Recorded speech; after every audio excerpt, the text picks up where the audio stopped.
asistencias. Como verán, se les manda un formulario y se les pide llenar sus nombres, sus apellidos y un par de preguntas, y las preguntas no son difíciles, son sencillas, por lo cual la asistencia se toma en cuenta para aquellas personas que respondan de buena manera, o sea, correcta, las preguntas, ya que son sencillas. ¿Ok? Algunos han estado colocando párrafos enteros sacados de internet o no ni siquiera están tomando en cuenta la clase. El doctor se fija y nos recomienda que sí deben estar atentos y que sí deben estar con la asistencia. Y sí vale puntos. No sé cuánto, pero sí vale puntos. Que con esa recomendación más empezaremos. Vamos a hacer un ejercicio más. Aquí está. Se ve en pantalla, ¿no es cierto? Sí, una pregunta. Sí. ¿Es obligado que tengamos todos los formularios o porque alguna clase que hacía en la noche no se ha podido entrar porque teníamos choque o algo? ¿O no era obligatorio entrar a todas las clases? O sea, no es obligado, no es obligado todas las clases, pero sí se toma en cuenta la asistencia. Ahora, aquellas personas que han llenado muy mal los formularios, las preguntas, no se les está considerando como asistencia. Ahora también no es necesario que estén obligados a tomar la asistencia, no pueden alternar. Ya nosotros coordinamos cómo ha sido la asistencia y cómo se va a calificar. O sea, no importa si van a los dos o si van solo a uno. Ese es acumulativo. Pero sí, la recomendación es que si no llenan correctamente su formulario, no se tome en cuenta la asistencia. Listo, entonces comenzamos. Vamos a hacer la falla. Este es un ejercicio también del examen, creo que ha sido del 2019, un examen final, en la cual es muy similar a la anterior clase. Esto vamos a hacerlo directamente, ya sabemos, ya hemos visto cómo se puede hacer geométricamente o se puede hacer con fórmulas. La manera en la cual ustedes lo vean más rápido es la que mejor les parezca. Igual da. Si recuerdan, la anterior semana hemos hecho esto, hemos hecho de diferentes maneras, hemos demostrado todo. Entonces, lo único que vamos a hacerlo es hacerlo directamente. Vamos a ver qué variaciones más hay. Hay algunas variaciones. Va a haber una carga, incluso se va a necesitar de anclajes o de tensores.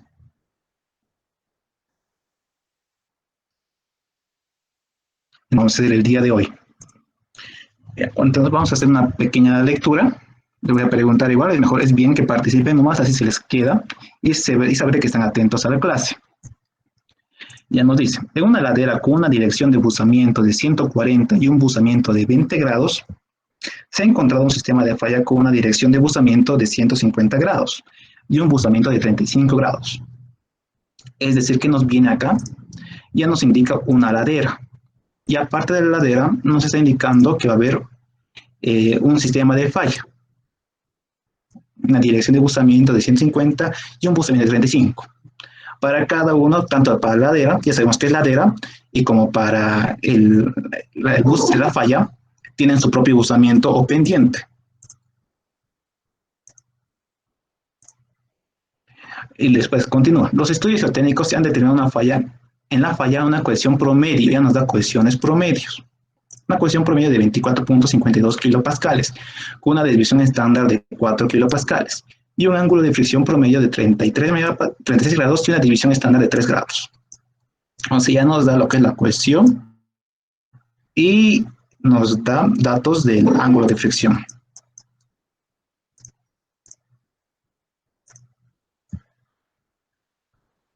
Muy bien. Entonces dice, se le quiere construir en esta ladera un talud de 12 metros, ya nos da una altura, la altura de 12 metros, con un ángulo de buzamiento de 70 grados, es decir, ya nos da la pendiente, buzamiento, pendiente, inclinación, estaríamos tomando en cuenta como si fueran lo mismo. Y dice que deberá soportar una fuerza de 200 kilonewtons en dirección vertical sobre la cresta del talud. Además, se ha determinado que a 5 metros de la cresta del talud, o también a estos habíamos indicado que es A ver, ¿qué me han indicado que es? Coronamiento también, ¿no? Cresta o coronamiento. Ya habíamos hablado también de eso.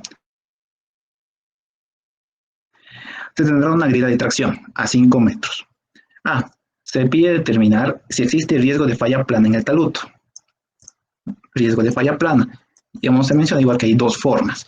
En caso de que exista un riesgo de falla plana, determina el factor de seguridad global para el caso de un nivel freático cuya profundidad coincide con el punto donde la grieta de tracción converge con el plano de falla. Esto se ha hablado también en los casos de, en las condiciones del agua que va a existir en el talud. Y el C nos dice, en caso de que el talud sea inestable, ¿no? Sea inestable, ¿qué es decir? Cuando sea inestable, cuando el factor de seguridad sea menor a 1, consideramos que es inestable, entonces nos pide calcular el ángulo óptimo y la fuerza necesaria en un tensor para llegar a un factor de seguridad de 1.4, a la cual sería un factor de seguridad estable, en la cual el talud sería considerado como estable, porque sería mayor o igual a 1. Ya, entonces no es muy parecido el ejercicio, nos da todas las condiciones y vamos a hablar todas estas condiciones y podemos ver también la bibliografía. ¿A qué nos referimos con talud? ¿A qué nos referimos con los siguientes? Por ejemplo, a esto nos referimos con tensores. Si lo pueden ver. Aquí esto se refiere con tensores. Estos son los tensores, los que van a ayudar o su principal función es estabilizar el talud. Su principal función es estabilizar el talud. Por lo tanto, tiene también un ángulo, y este ángulo es con respecto horizontal y está sobre la cara del talud. Este ángulo vamos a calcularlo. Ya, pero antes nos pide determinar si existe riesgo de falla plana para el talud.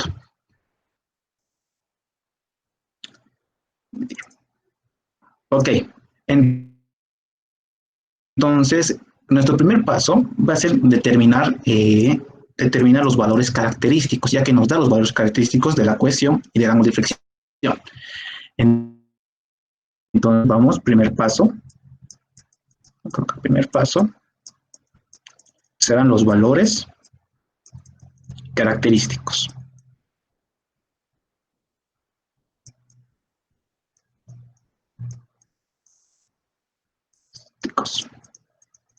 Creo que esto mejor lo haría anotando ya. Muy bien, entonces sería paso 1, los valores característicos.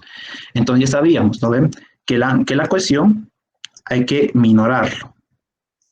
El ángulo de fricción hay que minorarlo. Y el peso específico hay que mayorarlo. ¿Y cuál es la ecuación de los valores característicos? Los valores característicos van a ser igual a los valores promedios. Esta es la ecuación general. Más menos la desviación estándar del valor, del valor característico al cual se quiere llegar. Entonces, leemos y nos indica que solo hay la cohesión y el ángulo de fricción. Ahora aquí lo que faltaría es el peso específico, que hay que mayorarlo. Hay que mayorarlo. Aquí esto es, digamos, una forma de que estén preparados para este ejercicio y que deban preguntar al doctor en caso de que no se les da. Esto aparentemente el doctor lo dejó fuera a propósito. Entonces se les debe pedir al doctor en el examen si se requiere el dato del peso específico del macizo rocoso. Para este ejercicio era un peso específico. ¿Sí? Una preguntita. ¿Sí? Si hay que el valor característico para los tres casos o para los tres datos de la cohesión, el ángulo de fricción y el peso específico. Ya. O sea, ¿cómo sabes si van a tener valores característicos? A ver si tenemos que calcularlo. Aquí claramente te indica que va a ser un valor promedio, ¿no? Y te da una desviación estándar. Entonces, al mencionarte esa desviación estándar, ya nos refleja que son datos sacados estadísticamente por la cual se le quiere un valor característico. A ver si volvemos otra vez a lo que habíamos explicado en la anterior clase. Vamos a ver una especie de gráfico en la cual se sacaron varias probetas o varios ensayos, varios cilindros de roca intacta del macizo rocoso donde se va a realizar el talud, y para esto vamos a ver qué es la cuestión, y esto va a ser la prueba. No, la prueba. Entonces, por ejemplo, aquí pude haber dado una cuestión de esta manera, según los ensayos, aquí otra acá, otra justo aquí al medio, aquí abajo, por lo cual con la estadística se va a sacar un valor promedio. Este es el valor promedio. Y con la estadística, viendo los errores también que va a existir, se saca una desviación estándar. Creo que es así. No me acuerdo muy bien todavía de estadística. Es decir, se hicieron varios ensayos por la cual se da un valor promedio, un valor característico, una desviación estándar, para cual efectuamos el métodos característicos, ¿no?, de la estadística. A eso se va. Es decir, si tienes estos datos de cohesión promedio, aquí ya te da cohesión promedio y desviación estándar, e incluso te dice un ángulo de fricción promedio y una desviación estándar de 3 grados, se habla han sacado diferentes muestras, han visto cuánto iba a ser la desviación y han visto el valor promedio. No, o sea, ya es un trabajo que se hizo en gabinete. Por lo cual, al mencionar estos datos, ya son valores que debes utilizar, te indica que debes utilizar valores característicos. Ahora acá, faltan los datos del peso específico. Falta datos del peso específico. Y para este ejercicio, si no mal recuerdo, el peso específico del macizo rocoso les indicaba que era 26 kilonewtons metro cúbico. Para este caso, como es solo un dato, si les da un dato, ya no les indica que es valor promedio, no les indica que tiene una desviación estándar, y es considerado un valor característico, ya procesado. O sea, ya ha sido procesado.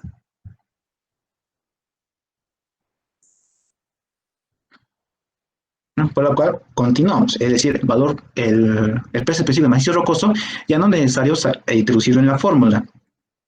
¿No? En este ejercicio, en esta pregunta, el doctor no lo colocó a propósito por el hecho de que debían darse cuenta.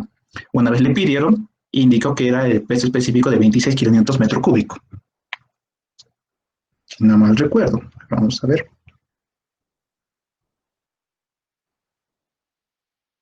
Sí, es 26. Por lo cual, entonces, esto ya dejamos ahí, ¿no? Dejamos ahí, y entonces tendríamos que sacar los valores característicos de la cohesión y del ángulo de fricción. Ya habíamos mencionado, los dos son de resistencia y tienen que ser minorados. Entonces colocamos el valor característico de la cohesión va a ser el valor por medio. Aquí me está olvidando. Esto está multiplicado por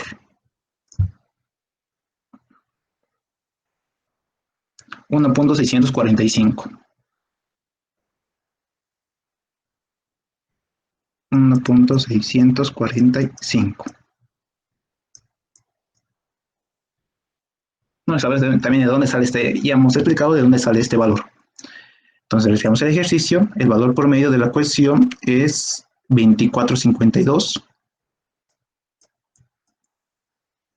52, como debemos minorarlo, va a ser negativo 1.645 por su desviación estándar. La desviación estándar del ángulo de la cohesión nos indica que es de 4 kilopascales.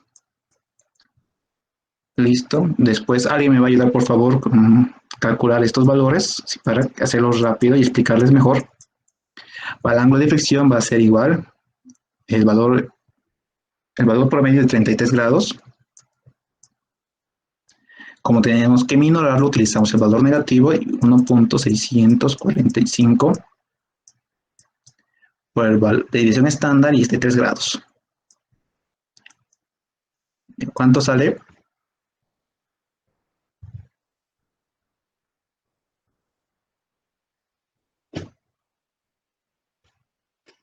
La cohesión sale 17,94 Ya, y el ángulo de fricción sale 28,065. 0,6. Muchas gracias. Estos son grados. Kilopascales y en grados. ¿Ya? Muchas gracias. Ya, entonces con esto vamos al segundo paso. Colocamos acá, segundo paso, para nosotros será acá. Vamos al inciso A, determinar si existe la falla plana, ¿no? Existencia de falla plana. Habías mencionado en la anterior clase que hay dos procedimientos. ¿Cuáles son esos dos procedimientos?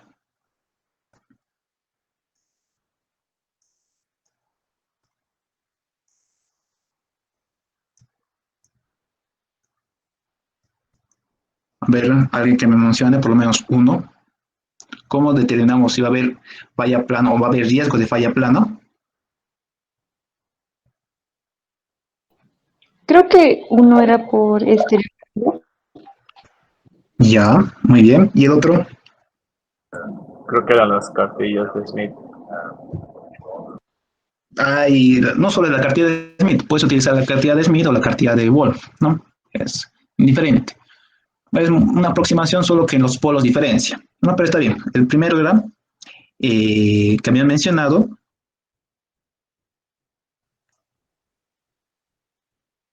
era la estereografía. Y podemos hacerlo con esto. Estereografía. Y la segunda era de forma analítica.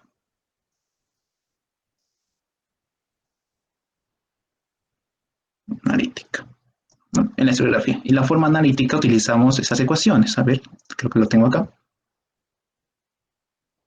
No, utilizamos esas ecuaciones. A ver.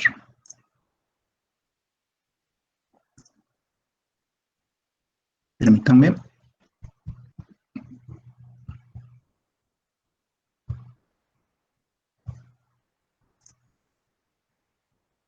Voy a cortar esto. Este es para falla plana.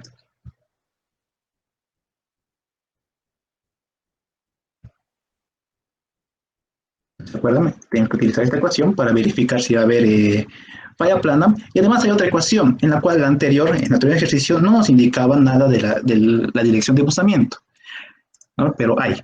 La siguiente es igual a que la dirección de buzamiento, voy a anotarlo acá, dirección de buzamiento del talud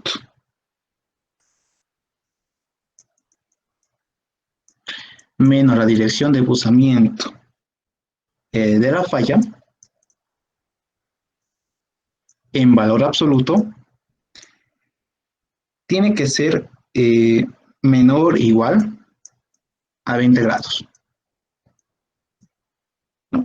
Si esto se cumple, entonces sí hay, si se cumple, entonces es falla plana. ¿No? Para el método analítico hay dos fórmulas.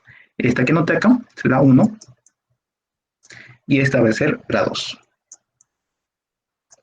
Ya, a modo de comprobar, igual de hacer, de repasar también parte del DIPS, vamos a hacerlo con el DIPS. O sea, vamos a hacer tanto estereografía como la forma analítica.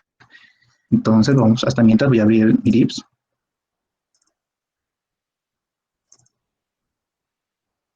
¿Ya?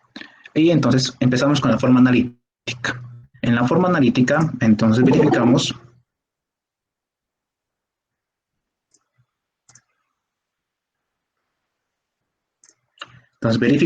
esto antes que nada. Vamos acá, vamos a copiar. Este era el más sencillo que utilizamos.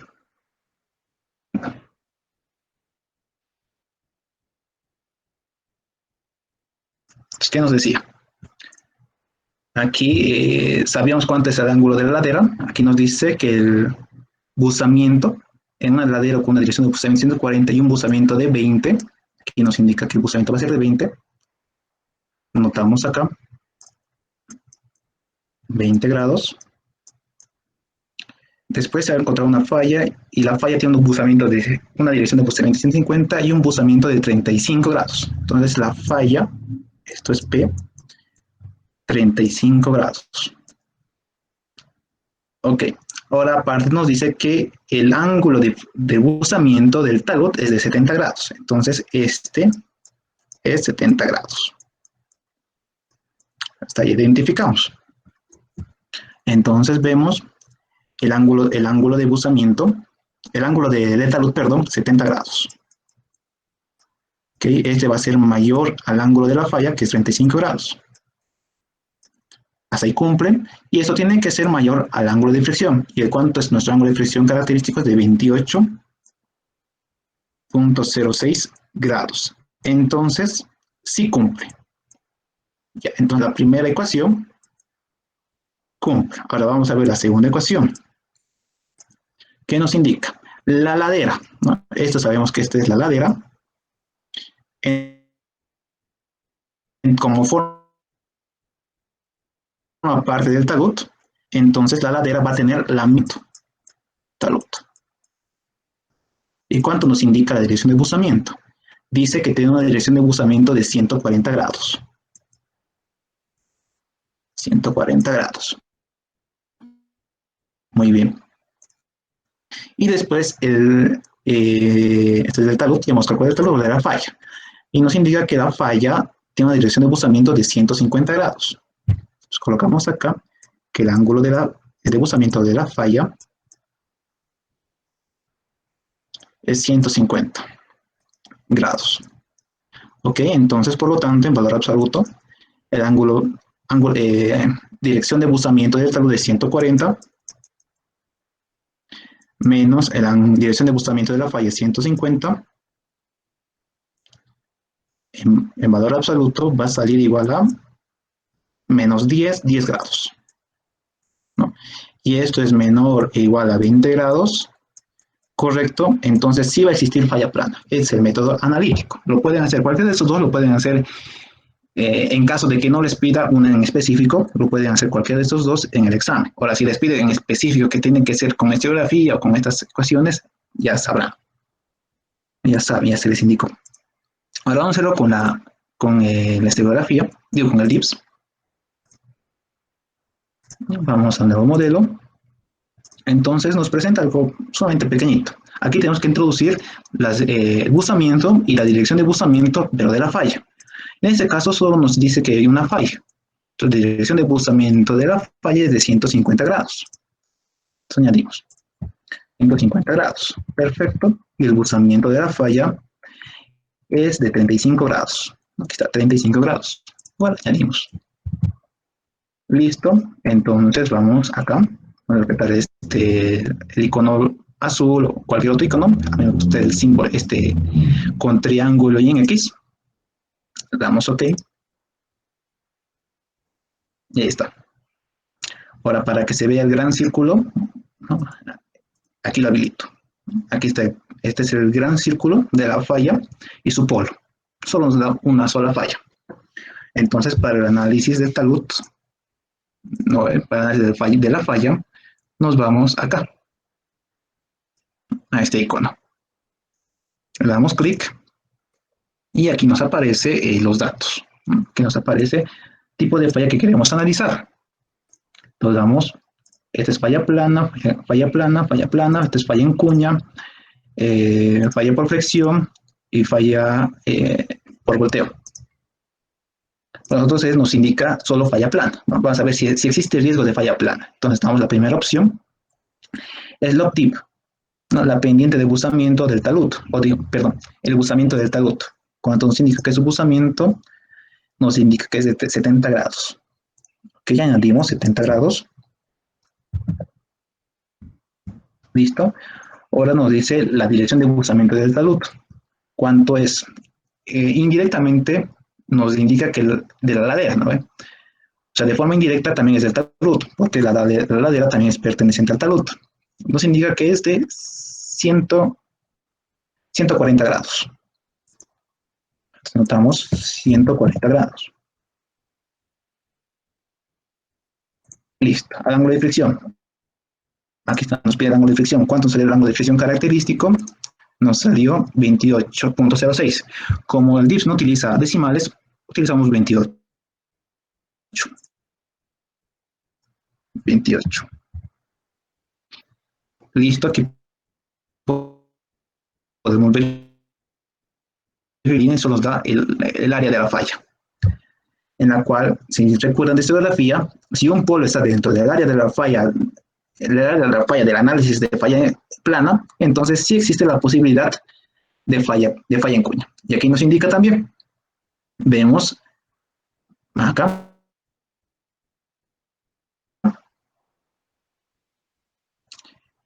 aquí nos indica que tipo de análisis es una falla plana, nos indica los datos del talud y nos indica que existe uno crítico, ¿no? Que va a existir uno crítico y que la falla plana es en un 100%, o sea que sí va a existir falla plana.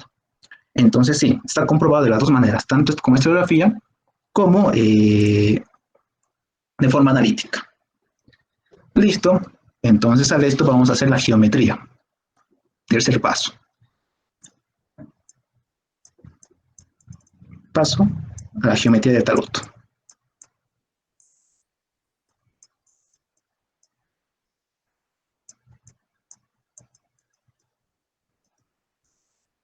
Del talud.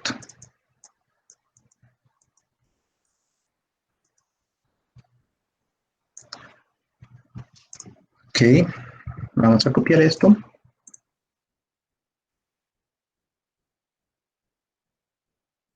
poquito más grande. Listo. Entonces, ¿qué teníamos como dato? Teníamos como dato lo siguiente. Esto era de 20 grados. Esto es 35 grados. La falla, buzamiento o pendiente de la falla. Y el ángulo del talud de 70 grados. Otro dato que teníamos era la altura.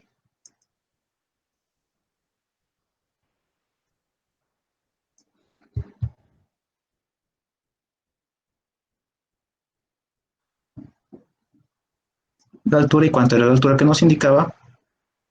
A ver, 12 metros. Aquí está.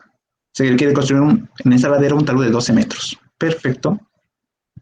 Aquí teníamos 12 metros. Esto, por si acaso, tiene que estar dibujado a escala en el examen. Deben colocar una escala. Siguiente, nos indica un desbustamiento y ya está. Ahora, aquí nos dice que en dirección vertical sobre la cresta del talud. Además, se ha determinado 5 metros de la cresta del talud, se tendrá una grita de tracción. Okay, es de la cresta, que voy a colocar con punto rojo. Esta es la cresta del talud. Entonces, a partir de acá, se determina que la grita de tracción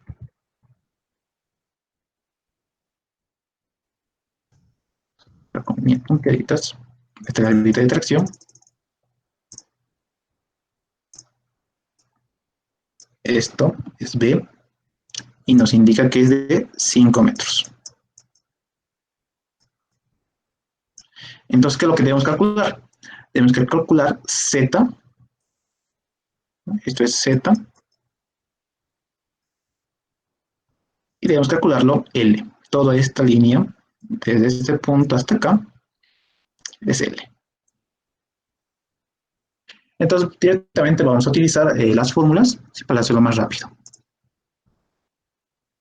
Como hemos explicado, también de manera trigonométrica se puede hacer. Entonces, vamos a copiar esto.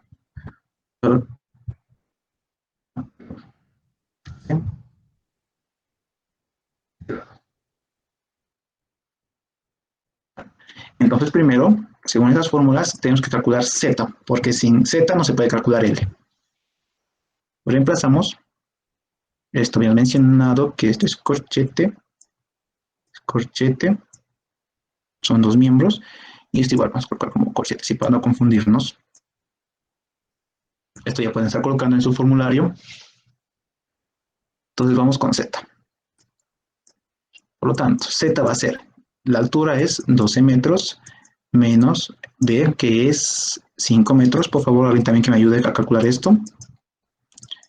12 metros, la cotangente, vemos que la cotangente es 1 sobre tangente. del ángulo del talud, que es 70 grados. Se llama el corchete todo por la tangente del ángulo de la falla. El ángulo de la falla es 35 grados. Ya más B, la base de la ley de tracción va a ser 5 metros y la tangente del ángulo de la ladera, 20 grados. ¿Ya cuánto sale esto?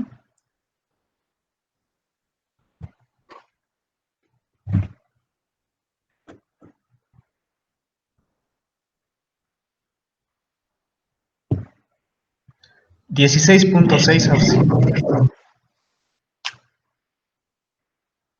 momentito, por favor.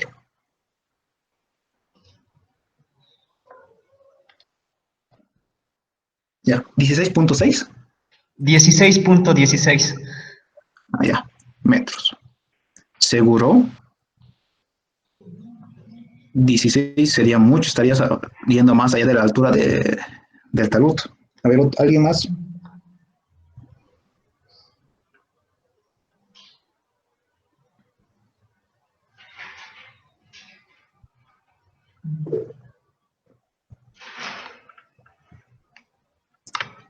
$7.26 Auxi. Ok, muy bien, muchas gracias. 7.26, también eso. Esto vamos a borrar.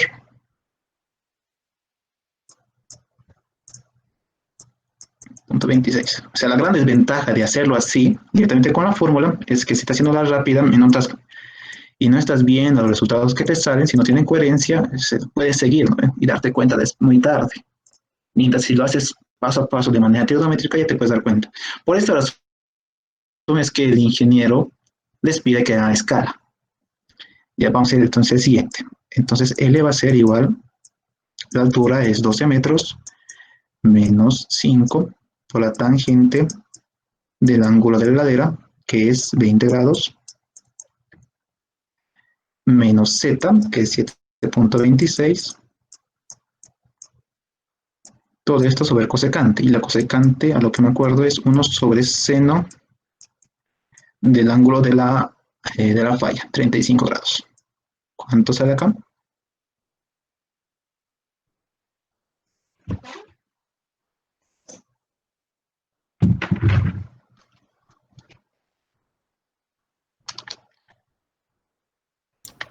$5.09. ¿Segura? 5.09. Es muy pequeño. A ver, revisen por favor.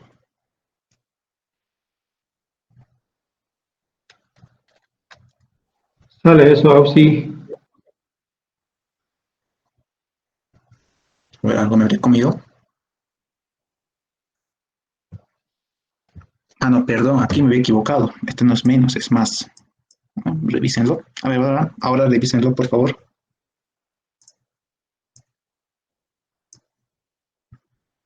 $11.44. Perfecto, eso sí. Muchas gracias. 44. Muy bien, es eso. ¿Ves? Puede haber esos errores. Por eso la sugerencia es háganlo a escala si quieren cualquiera de estos dos métodos para que se den cuenta. Porque una vez igual colocando su reglita, se van a dar cuenta que, inmediatamente se pueden dar cuenta más o menos qué valor tendría que salir. Listo, entonces tenemos la geometría. A ver, ¿qué nos indicaba? ¿No? A ver, ¿qué nos indicaba? Inciso A, determinar si existe riesgo de falla plana en el talud. Entonces, esto ya está, ¿no? Sí va a haber falla plana. Ya hemos verificado tanto con la historiografía y tanto con las ecuaciones. El B, en caso de existir riesgo de falla plana, determinar el factor de seguridad global para el caso de nivel freático cuya profundidad coincide con el punto donde la grilla de tracción converge con el plano de falla. Lo que ya habíamos mencionado en los casos. ¿Qué quiere decir esto? Que el nivel freático, está viendo desde acá, y está coincidiendo justo con este punto rojo, ¿no? Donde va a ser la grita de tracción, y la falla, ¿no? La superficie de falla, y coincide. Y para esto ya hemos verificado que también hay ecuaciones. Entonces volvemos a la lógica del ejercicio de la anterior clase. Aquí están los casos, aquí está. Igual o por debajo de la fisura de tracción y del plano de falla. Entonces copiamos esto.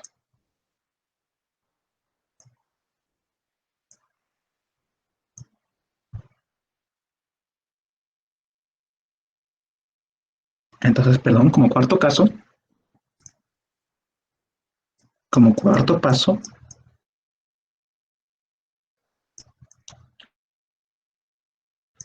vamos a tener las cargas. ¿No? Las cargas. O en este caso, ¿qué sería mejor? No, cargas nos colocaremos, cargas. Bueno, vamos a copiar, pegar, y aquí está. Entonces, ¿cómo se va a presentar nuestro nivel freático? Digo, nuestra presión de poros. ¿No? La presión de poros va a tener entonces la siguiente configuración, ¿no? Va a ser triangular, de esta manera. Así le pueden observar. ¿Vale? Es esto. Está churrado. Entonces, esa va a ser la presión de poros. Ahora va a estar en inexistencia, si no va a existir la presión de poros B, que va a ser la horizontal. No existe. Esto es igual a 0, porque está convergiendo con la grieta de falla o está por debajo. Entonces, para este caso debemos determinar un ZW. ¿No? Y esta ZW es desde el punto, de este punto rojo inicial desde acá, hasta este otro lado. Es esto. Esto va a ser conocido entonces como ZW. Y para determinar ese ZW, es sencillamente, solo podemos utilizarlo,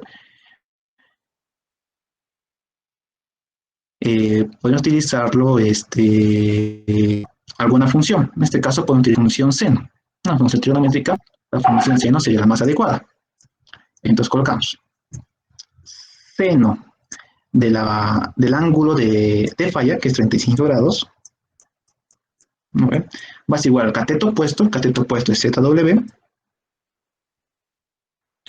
sobre la hipotenusa es L. Entonces anotamos ZW, por lo tanto va a ser L, y L es 11.44 por seno de 35. ¿Cuánto sale esto?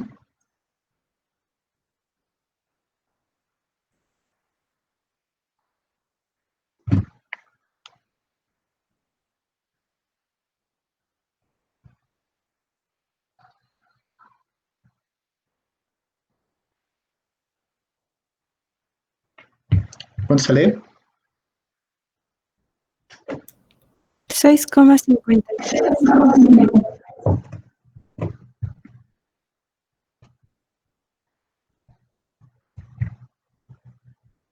Muy bien, muchas gracias. 6.56 metros. Muy bien, ya está. Entonces después calculamos HW. HW, aquí está HW. Como la presión de poros va a estar justo al medio entre ambos, entonces va a ser la mitad. Va a ser ZW entre 2. ¿Y esto cuánto sale? 6.56 entre 2. 3,28. 3.28, muchas gracias. Metros. Entonces ya tenemos aquí todo. Directamente vamos a la ecuación. Ecuación de U. La ecuación de U nos indica que va a ser un medio por el peso, por la altura. Altura es 6.56 sobre seno del ángulo de falla. El ángulo de falla está bien, es 35 grados. Por HW, la altura del agua, hasta la mitad. Entonces, esta es la altura donde la presión va a ser máxima. A eso se refiere. Y por el peso específico del agua, que es 9.81. ¿Cuánto sale esto?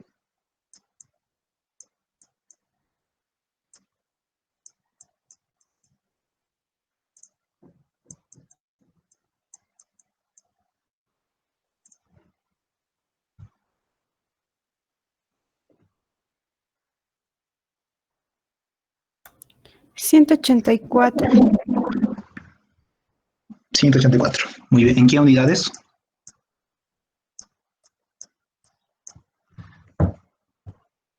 ¿En qué unidades sería?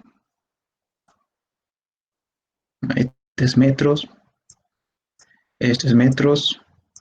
A ver, tienen que darse cuenta ya de eso, muchachos. Muchachas. Esto es metro, y habíamos indicado que también está con que todo está multiplicado por un metro o la longitud unitaria, el ancho unitario, un metro. Y esto es el agua es kilonewtons sobre metro cúbico. Entonces, con esto se simplifica y quedan kilonewtons. Es importante las unidades, repásenlo nomás. Yo creo que sí, sería merecedor tener una práctica para que vayan repasando. Ya, sí, entonces ya tenemos la presión de poros. Vamos a hacer una presión horizontal, porque la línea freática no está sobre la fisura de tracción. Por consiguiente, ¿cuál es el otro peso? La otra cara que debemos verificar es el peso, ¿no? El peso W. Y para esto también tenemos fórmula. Entonces vamos a la anterior clase. Y hemos explicado también cómo se calcularía por áreas, pero también tiene la fórmula. Aquí está. En una fórmula, vamos a reemplazarlo. Entonces vamos a tener en este caso W, peso específico de macizo rocoso característico, 26. Ya. 1 menos la cotangente es 1 sobre tangente del ángulo de talud 70 grados por la tangente del ángulo de la falla, 35 grados. Paréntesis por 5 por 12 más 1 medio de la altura al cuadrado sería 12 al cuadrado, cotangente 1 sobre tangente del ángulo del talud 70 grados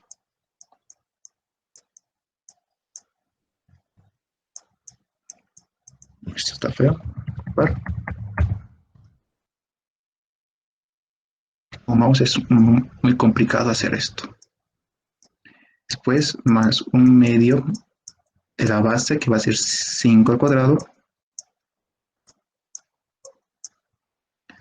por tangente del ángulo de la ladera, que es 20 grados, menos tangente del ángulo de la falla, que es 35 grados. ¿Cuánto sale todo esto?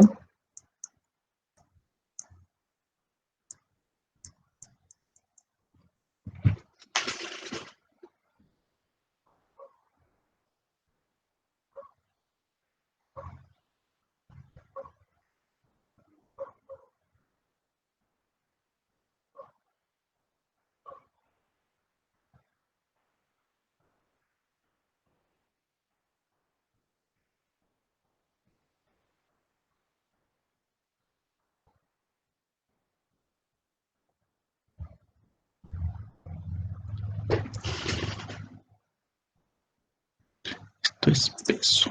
Vamos a ir sacando el peso.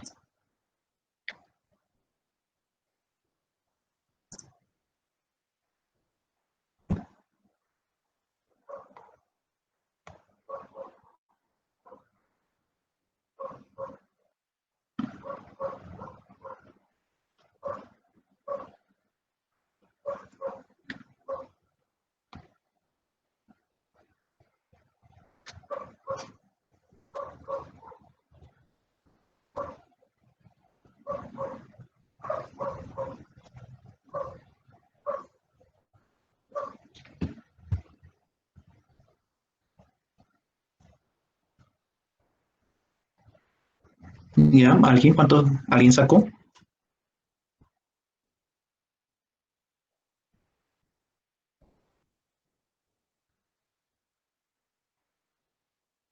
Me sale 311. ¿Cuánto? 30.000, 30.000. sí, ¿Ya 30.000 cuánto? 353.11. Ya esto es mucho. A ver, alguien que se haya sacado otro resultado.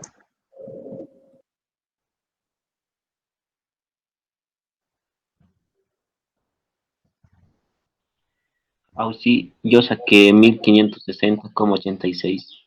No sé si será eso. Perfecto, ese está bien. Ese es. ¿Me puedes repetir, por favor? 1560,86.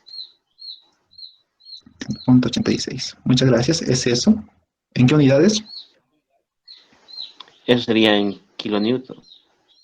Exacto. También en kilonewtons. Bien, muchas gracias. Listo, entonces ya tenemos el peso. Ahora, ¿qué otro valor? A ver, ¿qué más nos indica? Aquí nos indica que también debe soportar un vertical sobre la clase del talud. ¿No ven? Entonces va a haber otra carga más, aparte del peso. Va a haber una carga externa. Voy a colocar P, P, y esto nos indica que es de 500. Ah, no, perdón, ¿cuánto? A ver, es de 200 kilonewtons. 200 kilonewtons. A ver, entonces aquí tenemos tres cargas que debemos analizar. Ahora vamos a verificar cuáles van a ser las resistentes y cuáles van a ser las actuantes. Entonces cabe recalcar, voy a utilizar este grafiquito. Entonces el paso 5 o el quinto paso que vamos a utilizar para este ejercicio va a ser el factor de seguridad. Factor de seguridad.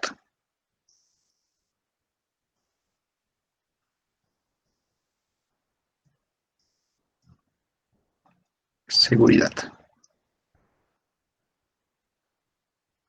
Muy bien. Entonces, copio. Listo. ¿Qué hemos indicado sobre el factor de seguridad? ¿Qué hemos hablado? Hemos hablado que el factor de seguridad está en función a los esfuerzos, ¿no? Hemos indicado igual que hay dos formas, ¿no? Uno tanto de sumatoria de esfuerzos o de sumatoria de momentos. Eso depende mucho de qué tipo de teoría o de qué autor se esté haciendo. Eso ya también se vio en mecánica de suelos 2. En este caso, para falla plana, está haciendo la sumatoria de esfuerzos. ¿No? Sumatoria de esfuerzos resistentes, o sea, que resisten al movimiento, sobre la sumatoria de esfuerzos actuantes al movimiento. En este caso ya habíamos hablado, estamos hablando que ese análisis se da en esta falla, en la falla. Es decir, aquí va a haber discontinuidad, es decir, no está, es la parte más débil, la parte más débil. Por lo tanto, nuestro eje de referencia cambia. Eje de referencia, aquí va a ser X. Y aquí va a ser Y. No, va a cambiar, va a girar. Por lo tanto, las diferentes cargas que tengamos acá van a hacer un giro, ¿no? Van a haber componentes tanto en X como en Y. En este caso, ya vemos cómo hemos empezado con la carga de presión o la presión de poros, nos indica que inclusive es perpendicular, es directamente perpendicular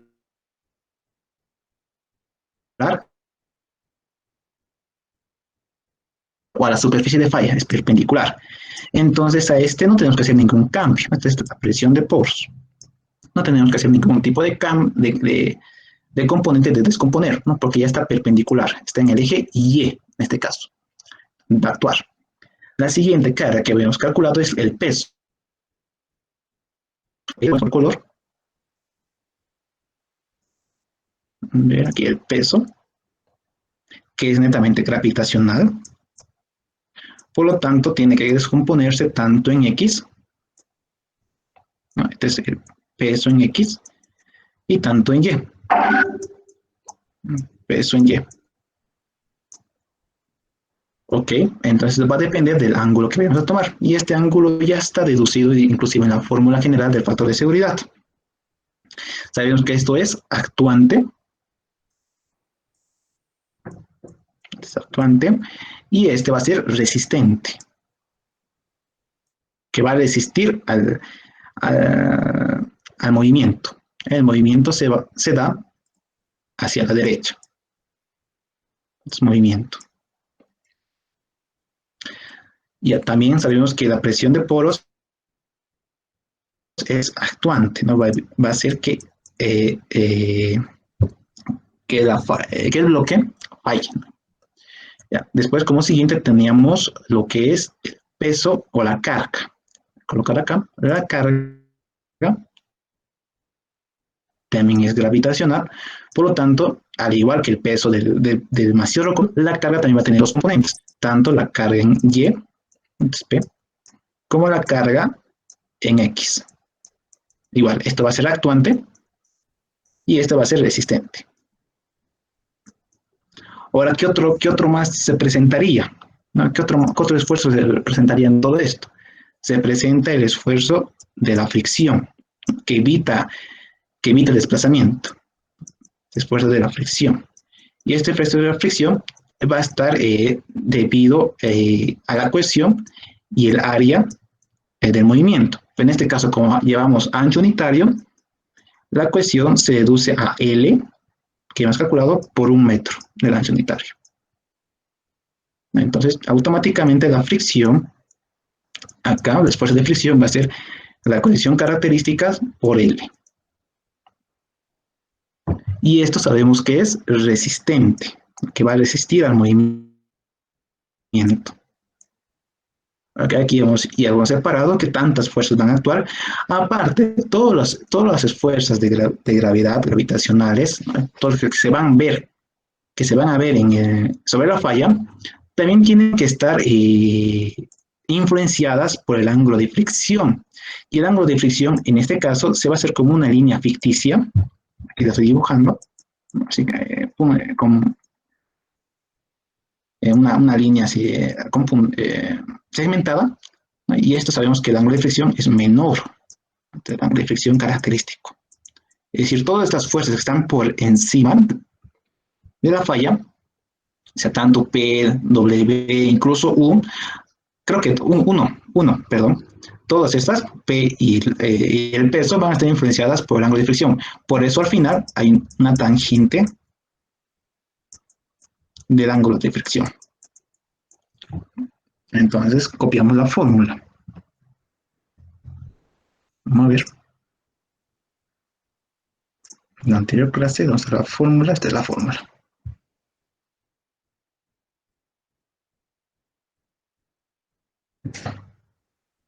Decíamos, hemos sumado la parte de la fricción, aquí está, más, estas son sumatorias, aquí tenemos el peso, en X está influenciado por el coseno, aquí está menos U. Como está en la misma dirección, se va a restar. Eso también va a estar influenciada, así va a estar influenciada todo esto que está entre paréntesis rojo, están influenciadas por la tangente del ángulo de fricción, ¿no? Pues la línea ficticia. Mientras que los demás no, los de abajo, estos son los actuantes, ¿no? Que va a ser el peso en la dirección, perdón, peso en la dirección X, es en X, y este va a ser en Y, que es la resistente.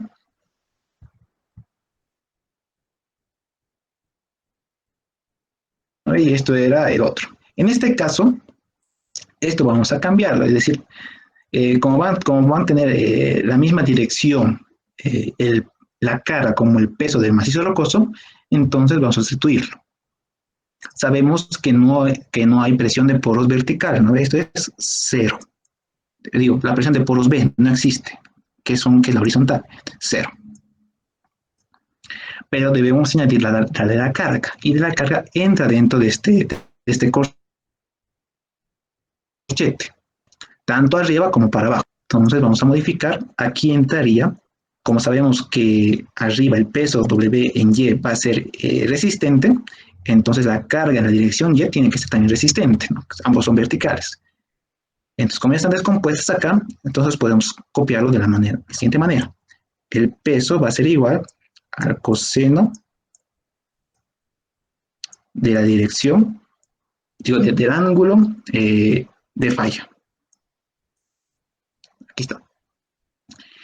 Todo esto es P en Y. pero esto es actuante. Cuando va a ser actuante, se suma. Entonces, sumatorio. Y esto mismo, entonces, como sabemos que en la dirección X es, perdón, este es resistente, me voy a disculpar, no estoy confundiendo mucho, factor de seguridad. Arriba, por lo general, van la sumatoria de esfuerzos resistentes y abajo van la sumatoria de esfuerzos actuantes. Cuando va a ser resistente, tienen que sumarse. En este caso, U es actuante, por lo tanto se resta. En este caso, como P en la dirección Y es resistente, se suma. Y aquí abajo entonces entraría lo que es P seno del ángulo de falla, por el ángulo de falla. Y esto viene de P en X, que es actuante. ¿Por qué aparece aquí U? Por el hecho de que también está influenciado el ángulo de fricción. Por lo tanto, tiene que ser multiplicado. Por esa razón es que viene acá, en la parte de arriba, en el denominador. Entonces vamos a sustituir los valores. Tenemos el factor de seguridad global, ¿no? Se lo denomina GL, va a ser al ángulo a la cuestión característica. La cuestión característica es, ¿dónde está? 1794.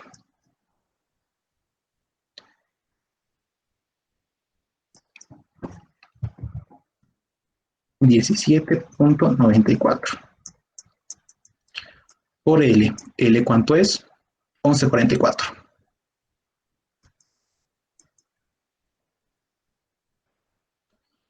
Más, abrimos corchete, que voy a colocar con rojo para que se diferencie mejor. Ya, el peso habíamos indicado que es, ¿dónde estás? 1560.86. 1560.86 por coseno del ángulo de falla, que es 35 grados, menos la presión de poros. La presión de poros es 184 kilonewtons. 84 kilonewtons. Más P, ¿no? La componente P en Y, PY, y P es 200. 200 también estamos hablando en kilonewton, no se olviden que tienen que tener las mismas unidades. 200 por coseno del ángulo de falla, que es 35 grados. Ya, todo esto tiene que ser multiplicado por la tangente, si vamos a hacerlo, del ángulo de fricción. El ángulo de fricción característico en este caso es, a ver, 28.06. 28.06. Bien, todo esto dividido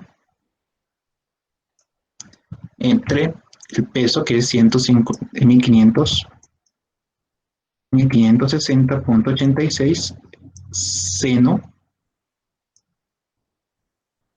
del ángulo de falla, 35 grados, más P, la carga externa, 200 por seno del ángulo de la falla, 35 grados. ¿Cuánto sale todo esto?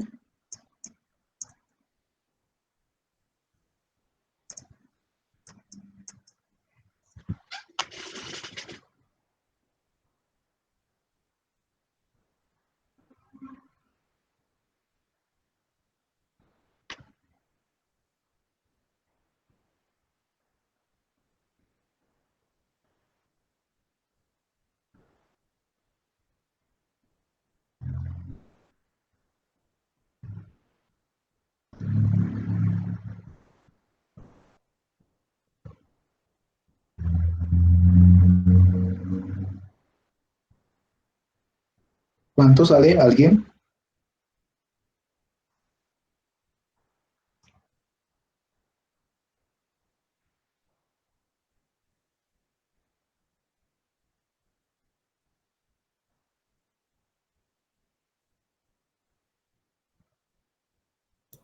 0,87.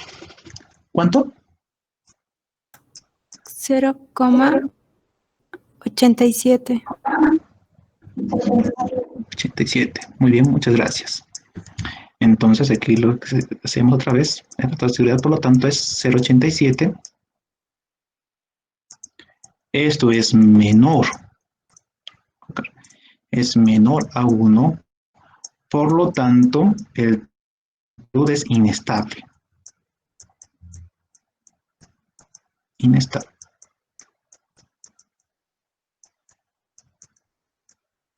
Veamos qué nos indicaba. En caso de existir riesgo, el inciso B, en caso de existir riesgo de falla plana, determinar el factor de seguridad global para el caso de un nivel freático cuya profundidad coincide con el punto donde la vía de tracción converge con el plano de falla. Y ya está. Y nos indica que sí va a haber que el talud es inestable. Por lo tanto, ¿qué nos indica el inciso C? El inciso C nos indica, en caso de que el talud sea inestable, calcular el ángulo óptimo y la fuerza necesaria en un tensor para llegar a un factor de seguridad igual a 1.4.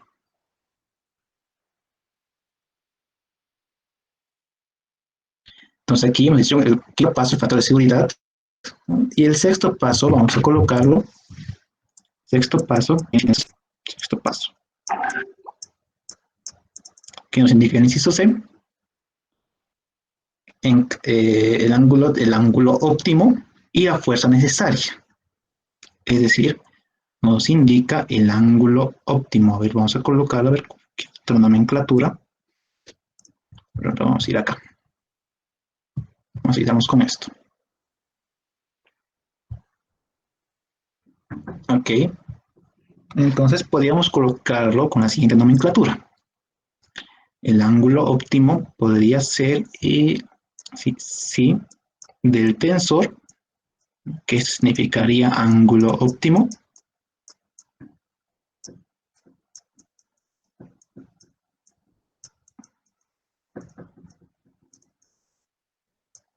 Y la fuerza que tiene que tener el tensor o sea, el esfuerzo o la fuerza que debe soportar el tensor.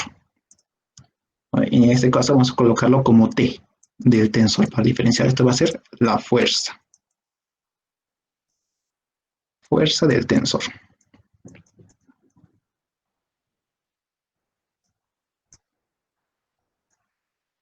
Muy bien. Entonces vayamos al textito. Voy a copiar esta imagen. Esto nos va a ayudar bastante.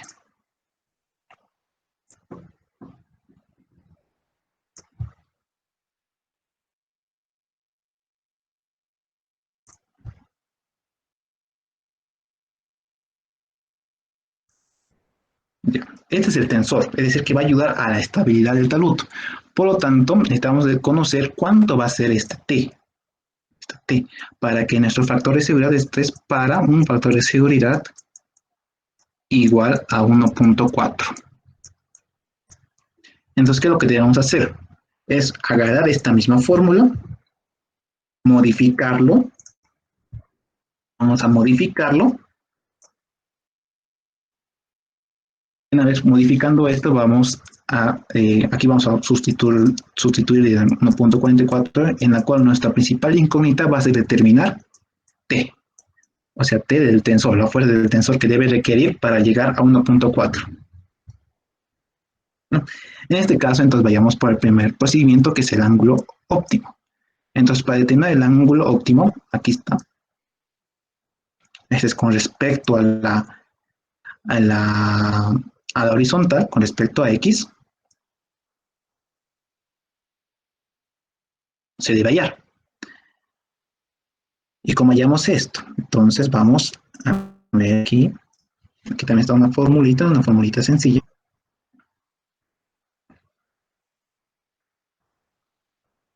Aquí está, es esto.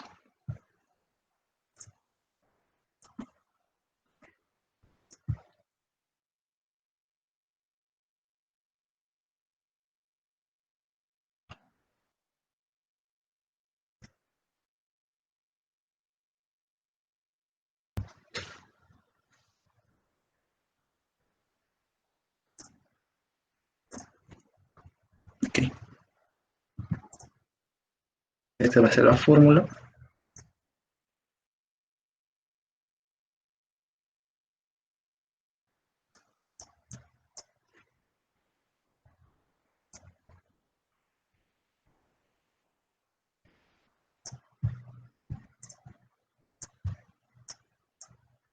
Ya. Es decir, ¿de dónde sale esta fórmula del ángulo del tensor óptimo? ¿No? Sale de que el ángulo de fricción tiene que ser la sumatoria entre el ángulo de fricción, el ángulo del tensor, más el ángulo de la falla.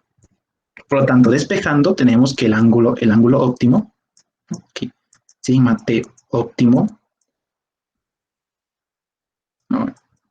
Tiene que ser igual al ángulo de fricción menos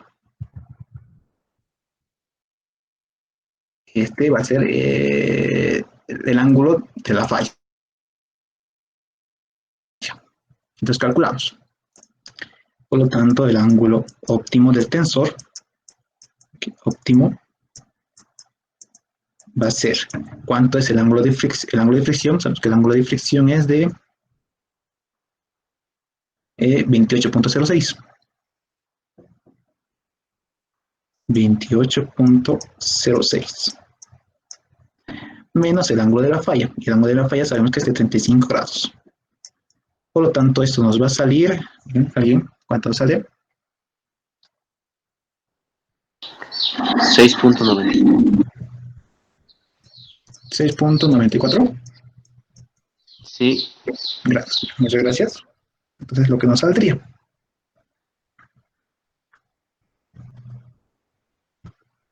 Muy bien. Entonces, ¿esto qué tipo de fuerza sería? Aquí ya lo descompone. Miren, en el gráfico ya lo descompone. Sabemos que sobre esta línea de falla, sobre el plano de falla, o superficie de falla, es donde debemos analizarlo. Por lo tanto, los ejes van a cambiar. Esto va a ser en X y esto va a ser en Y. Y sabemos que el movimiento es en esta dirección. Aquí ya descompuesta, mira, aquí está descompuesta, este va a ser, todo esto es el tensor en y que va a ser resistente, o sea, va a resistir al movimiento. Y también el tensor en la dirección X también va a ser resistente, ¿no? Este es tensor en la dirección X. Y esto va a ser también resistente, ¿no? Resistente al movimiento.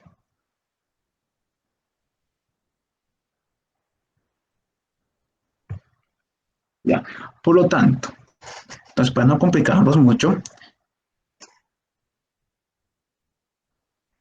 en este caso, tanto en Y, vamos a adicionarlo acá, aquí adentro.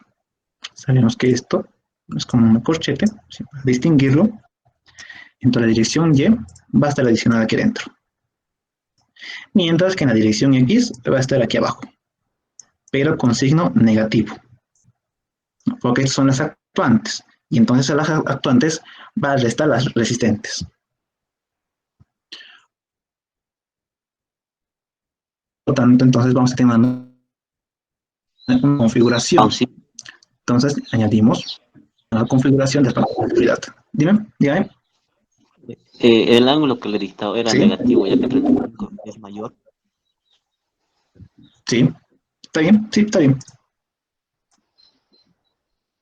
Ese negativo. Este es con dirección al eje X. ¿Okay? Por lo tanto, va a estar hacia arriba. Es negativo. En general, la nomenclatura es hacia la derecha, ¿no? Es decir, tenemos la dirección X y si tenemos un ángulo a este lado, sería positivo. Mientras que al otro lado, utilizamos como negativo. ¿No? El ángulo negativo. Y es aquí lo mismo. ¿Listo? Más bien, no, esto que se mantenga nomás. Ok, entonces tenemos hacia arriba negativo, está bien. Porque si no, si aquí, por ejemplo, si el ángulo de fricción, si el ángulo de fricción va a ser mayor al ángulo de la falla, entonces no existiría falla plana. Estamos contradiciéndonos con el primer análisis, estamos contradiciéndonos con esto. Estoy diciendo acá. Entonces no habría falla plana. Eso se refiere. Por lo general va a ser negativo y va a ser hacia arriba. Así que coloca nomás así, como positivo nomás, ¿no? Voy a colocar como positivo en valor absoluto. ¿Y cómo están aquí ya distribuidos, ¿no? Aquí ya está despejado. ¿No? Sabemos que va a ser el coseno del ángulo de la falla. O sea, el ángulo de la falla, aquí está. Más este ángulo del tensor óptimo, ¿no? Aquí ya lo está sumando. No lo va a restar, está sumando. Entonces esto va a tener que ser como en valor absoluto. Esto debería estar en valor absoluto. Aquí vamos a colocar como en valor absoluto. Eso va. No, ya está despejado, va a ser el coseno este ángulo del tensor óptimo, ¿no? El ángulo óptimo del tensor, tanto en X también como en Y. Entonces, con la nueva configuración vamos a tener lo siguiente. El factor de seguridad, por lo tanto, va a ser igual a... Entonces, arriba tenemos la cohesión característica. La cohesión característica es... A ver, ¿dónde estás? 17.94 por la longitud L 1144 más, vamos a abrir paréntesis con rojito, nos cuenta, vamos a copiar casi todo lo mismo, solo que vamos a ir aumentando el tensor, es decir, 1560 por punto 86 por el coseno del ángulo de la falla, que es 35 grados, menos U es 184, menos más, en este caso, porque sabemos que B no existe, entonces 0, esto va a ser 0, pero aquí dentro va a estar la carga. Entonces, más la carga, que va a ser resistente aquí arriba, 200 coseno de 35, 200 coseno del ángulo de la falla, 35 grados, y aquí se va a aumentar el tensor, más T. Y vamos a colocar con otro colorcito, mejor. Va a ser T. Y T, este es en la dirección, estamos hablando en la misma dirección, ¿no ven?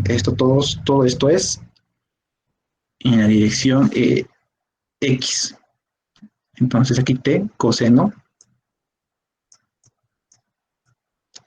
¿no? Del ángulo de la falla, 35, más el ángulo óptimo, que va a ser 694.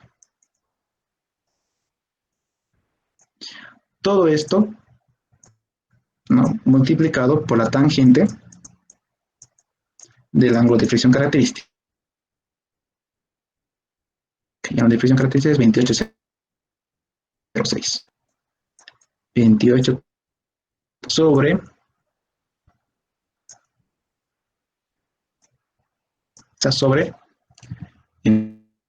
entonces aquí sería las antes el peso 1560.86 por coseno de 35, digo, seno de 35, el ángulo de la falla, 35 grados. Aquí sabemos que B es 0, ¿no? Pero aquí entra también la carga positiva, el actuante. Como estamos hablando ahora, aquí abajo estamos analizando en la dirección Y.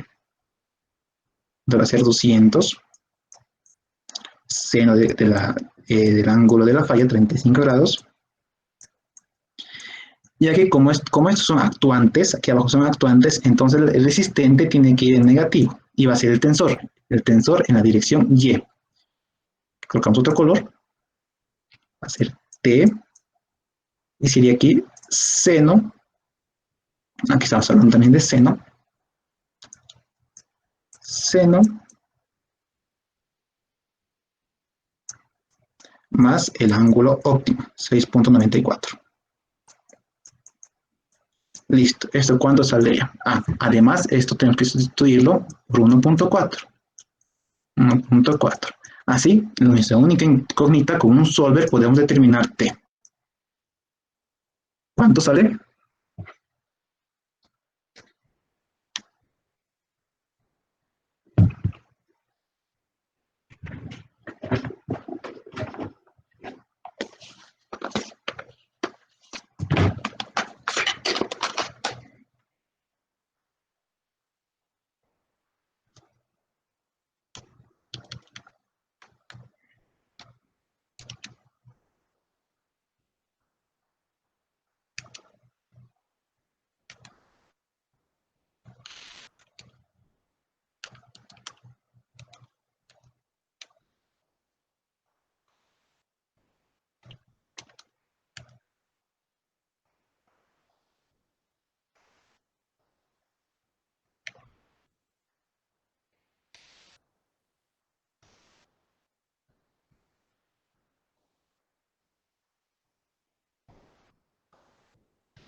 ¿Cuánto sale alguien?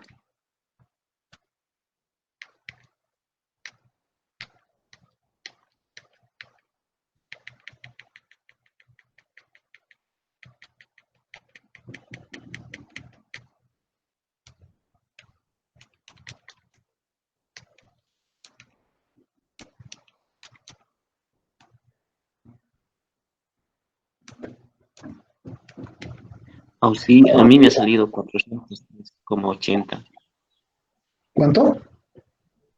403,80. 403.80. A los demás, ¿cuánto les sale?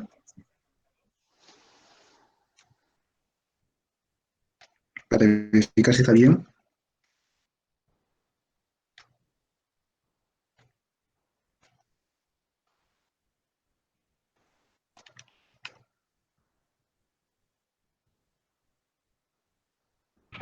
A mí igual me salió lo mismo, 403.80. En este caso, kilonewtons.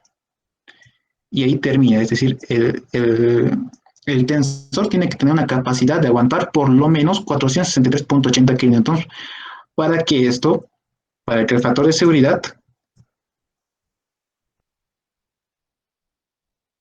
sea 0.4. Y al ser 1.4 es mayor igual a 1. Por lo tanto, tendríamos un talud estable. Entonces, eso sería esta pregunta. No es muy difícil, solo es darse cuenta. Estable. Si se dan cuenta mejor, por ejemplo, acá en lo que es en la parte de esfuerzos resistentes, bueno, son tres esfuerzos actuantes, aquí analizamos para el lado X, analizamos para el eje X. Acá, esfuerzos resistentes van a ser positivos, mientras que los esfuerzos actuantes van a ser negativos. Mientras que abajo analizamos para el eje y donde se invierte, donde los esfuerzos resistentes van a ser negativos y los esfuerzos actuantes van a ser positivos.